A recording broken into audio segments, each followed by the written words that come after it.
क्या कभी खुद से पूछा है कि तुम्हें प्रेम करना सिखाया गया है या डरना, कि तुम्हें जीना सिखाया गया या दबाना, कि तुम्हें स्त्री बनाया गया था या धीरे धीरे मिटाया गया? क्यों जब भी एक लड़की अपने भीतर की आग को महसूस करती है तो सबसे पहले उसे अपराध बोध दे दिया जाता है? क्यों उसकी धड़कनों को नाम दे दिया जाता है गलत?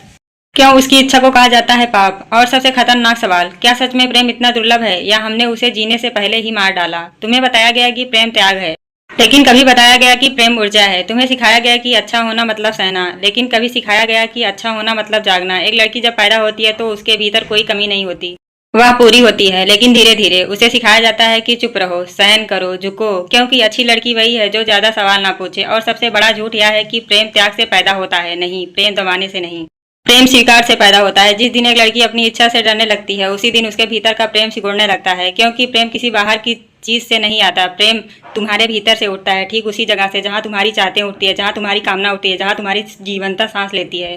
लेकिन तुम्हें वहीं से काट दिया गया। तुम्हें बताया गया है ये मत महसूस करो, ऐसा सोचना गलत है, अच्छी औरतें को ये सब शोभा नहीं देता। और फिर वही समाज पूछता है आज औरतें प्रेम से खाली क्यों हैं, शादियां सूनी क्यों हैं, रिश्ते बोझ क्यों बन गए हैं? जिस प्रेम को तुमने जहर कह दिया उसी से अमृत कैसे बहेगा? सच सुनना कठिन है लेकिन जरूरी है। प्रेम की पहली सीढ़ी इच्छा है, और इच्छा को कुचल कर कोई भी स्त्री कभी प्रेम तक नहीं पहुंच सकती। देखो प्रकृति को, फूल खिलता है, क्या वह शर्माता है? नदी बहती है, क्या वह अनुमति मांगती है?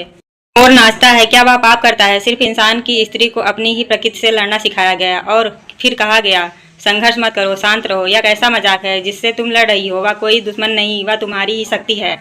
जब एक लड़की अपने भीतर की ऊर्जा से लड़ती है तो वह बाहर भी प्रेम नहीं करवाती, वह रिश्ते में जाती है लेकिन पूरी नहीं जाती, वह साथ रहती है लेकिन खुल नहीं पाती, वह माँ बनती है लेकिन प्रेम बह नहीं पाता, क्योंकि प्रेम बांटा नहीं जाता, प्रेम बहता है। और जो खुद से कटा हुआ है वह क्या बताएगा? यह समझो, प्रेम सीखा नहीं जाता, प्रेम हटाई गई रुकावटों के बाद अपने आप प्रकट होता है। जैसे स्वस्थ कोई अभ्यास नहीं है, बीमारी से हटते ही वह प्रकट हो जाता है, वैसे ही डर, अपराध बोध और झूठी नैतिकता हटते ही प्रेम प्रकट होता है। तुम्हें प्रेम सिखाने की जरूरत नहीं है, तुम्हें सिर्फ खुद से लड़ना बंद करना है। तुम्हें यह मानना है कि तुम्हारी इच्छा गंदी नहीं है, कि तुम्हारी ऊर्जा शर्मनाक नहीं है, कि तुम्हारी देह कोई अपराध नहीं है। जिस दिन एक लड़की यह स्वीकार कर लेती है उस दिन वह खतरनाक हो जाती है, क्योंकि अब उसे झुकाया नहीं जा सकता। और यही कारण है कि सदियों से स्त्री को डराया गया है, शर्मिंदा किया गया है, ताकि वह जाग ना जाए। क्योंकि जागी हुई स्त्री सिर्फ प्रेम नहीं करती, वह स्वतंत्र होती है, और स्वतंत्र स्त्री सबसे बड़ा भय है उन व्यवस्थाओं के लिए जो डर पर टिकी है। आज अगर तुम्हारे भीतर खालीपन है तो खुद को दोष मत दो, तुम खराब नहीं हो, तुम्हें गलत सिखाया गया है। लेकिन अब सवाल यह है,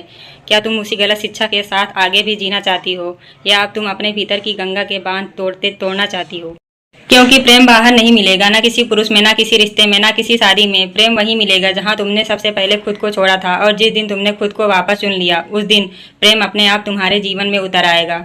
शोर नहीं करेगा, घोंसला नहीं करेगा, बस बहने लगेगा। और वही प्रेम तुम्हें कमजोर नहीं बनाएगा, वह तुम्हें पूरा बनाएगा। अगर यह बात तुम्हारे भीतर कहीं चुभी है तो समझ लेना खुद जीवित है अभी, और वही जीवित हिस्सा एक दिन तुम्हें आजाद करेगा। लाइक करिए, शेयर करिए, कमेंट करिए इष्ट नेहा ब्रांड के इस चैनल को।